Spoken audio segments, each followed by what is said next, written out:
tumanggi po ang International Criminal Court na magbigay ng komento sa mga pahayag ni Vice President Sara Duterte hinggil sa kalusugan ng kanyang ama na si dating Pangulong Rodrigo Duterte. Ayon po sa ICC, ginagawa nila ang lahat ng kanilang hakbang o kailangang hakbang para mapanatili po yung physical at psychological well-being ng mga detainee. Nauna na pong sinabi ni Vice President Duterte na natagpo ang walang malay ang dating Pangulo sa kanyang detention cell at sumailalim sa mga laboratory test. At para nga po talakayin natin ang mga nagaganap doon sa The Hague. Ano po, ay makakusap po natin ang ICC accredited lawyer po na si Attorney Gilbert Andres. Attorney Andres, hello po. Magandang gabi po. Nice to hear you again. Oo, magandang gabi po from Geneva. Oh, nasa Geneva. Nasa Geneva pala si Sir. Hi, Attorney Andres, ganito. Kasi kami, siyempre makulit ang media, no? Ilang beses tayo nagtanong doon sa ICC spokesperson kung ano ba talaga ang lagay ng dating Pangulo. Meron bang reason kung bakit ang mga parang staple answer nila is we don't want to comment on private matters. Tapos yung pangalawa ay yung pag-i-imply na siyempre, pinapangalagaan nila yung mga detainees. Right. Parang ganun yung second phrase lagi nila kapag kasi rin sumasagot. Attorney, paintindi naman ikaw naman ay lagi nandoon sa ICC. Ganito po ba talaga ang gawin? Opo, ganun po talaga yung SOP ng ICC. Dalawang punto lang po. Una po, hindi po sinasabi ng ICC and its officers yung anything about the health matters ng isang suspect po. Dahil po ayan po ay covered ng right to privacy. Oo.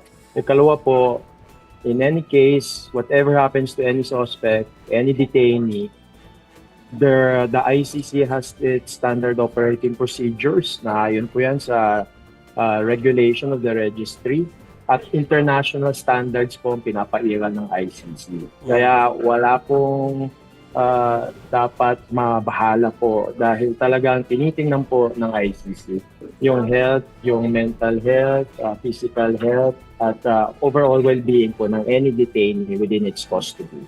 Pero, attorney, paano po yung coordination or yung communication with the family of the detainee? Kasi gaya nga po ng sinasabi ng kampo ni VP Sara, may nakarating na info sa kanila na hinimatay. Someone from hospital daw yung nagsabi sa kanya tungkol dito. Paano po ba yung standard procedure pagdating po sa health condition ng detainee sa ICC? Diretso po ba yung info sa family? Diretso sa family yan. It's the nearest of kin ng family. Oo. So, I think may mga SOP naman po yung registry dyan at yung ICC po. Opo. Very systematic yung procedures ng ICC. In fact, mababasa po yan natin sa regulations of the registry. Registry po is a neutral body. Siya po ang talagang may duty at functions po tungkol sa health and well-being po ng isang detainee. So is there a way po to confirm the health condition of the former president kung hindi ka parte ng pamilya? For example, yung ginawa pong welfare check nung taga-Philippine Embassy dyan po na pumunta sa The Hague. Is that valid? Pwede ba nilang i-share kung ano yung natuklasin nila doon?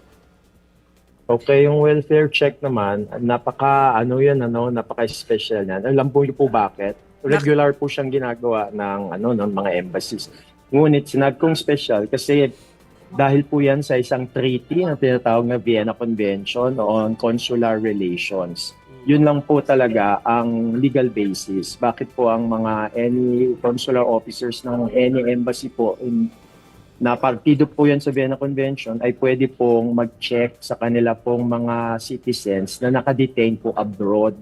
So, very, special at in a sense na hindi lang basta-basta sinong Pilipino ang pwedeng mag-check kay Mr. Duterte. Kaya nga ginawa po ng ating embahada based on the Vienna Convention on Consular Relations. Pero gusto ko yung sabihin na kahit special siya dahil sa Vienna Convention, regular pa rin po yung ginagawa ng isang consular officer kagaya po ng Philippine Embassy. Pero since parang kung halimbawa tayo, there's no way to confirm whether or not may problema talaga yung health condition ni former President Duterte. Ano po yung gaano kalaking factor ito pagdating dun sa pagdedesisyon ng interim release? Dahil ang sinasabi po ni VP Sara, kung siyang tatanungin, mas gusto niya kung diretso sa Davao. I don't know if that's even possible. Okay, yamang yan yung context, diretso sa Davao, sabi nga allegedly ni VP Sara, hindi po yan basta-basta mangyayari. Yeah. Una po, kailangan po mag-agree po ang Pilipinas at wala pong sinasabing Pilipinas na nag-agree siya to receive Mr. Duterte in its custody. Number 2, voluntarily sinurrender na po ng Philippine government si Mr. Duterte sa ICC.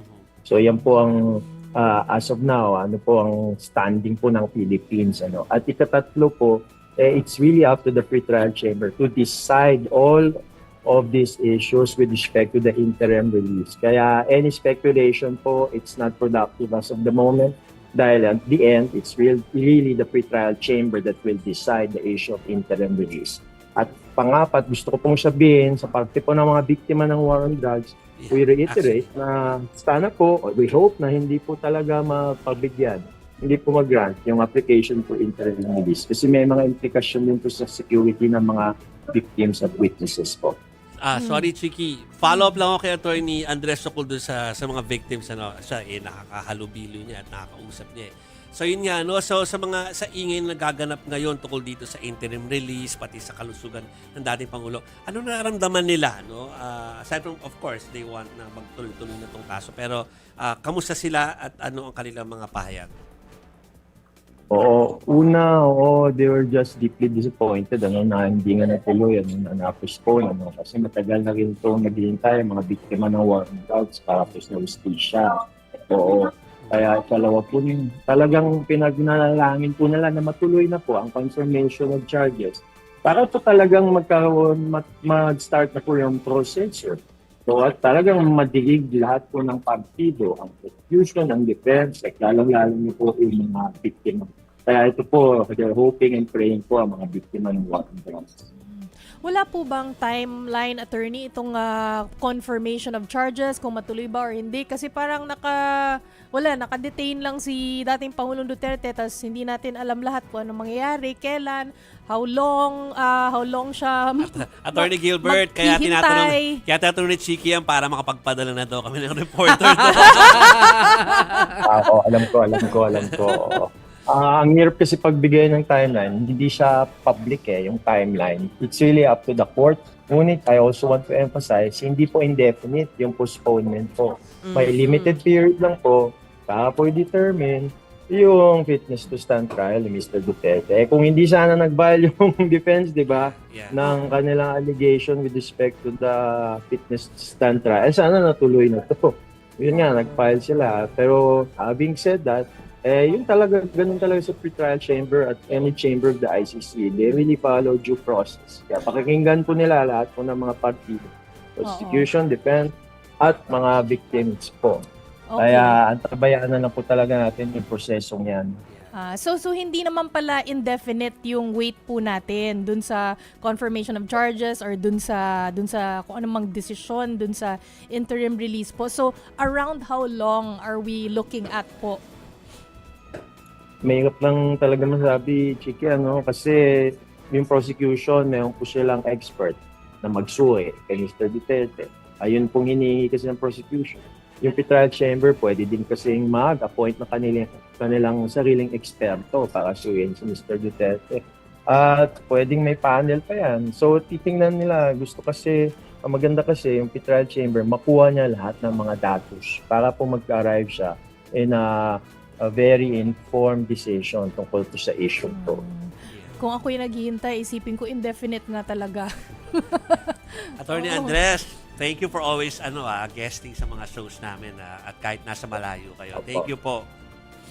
Maraming salamat po at mabuhay po tayong lahat. Salamat po. Maraming salamat, attorney.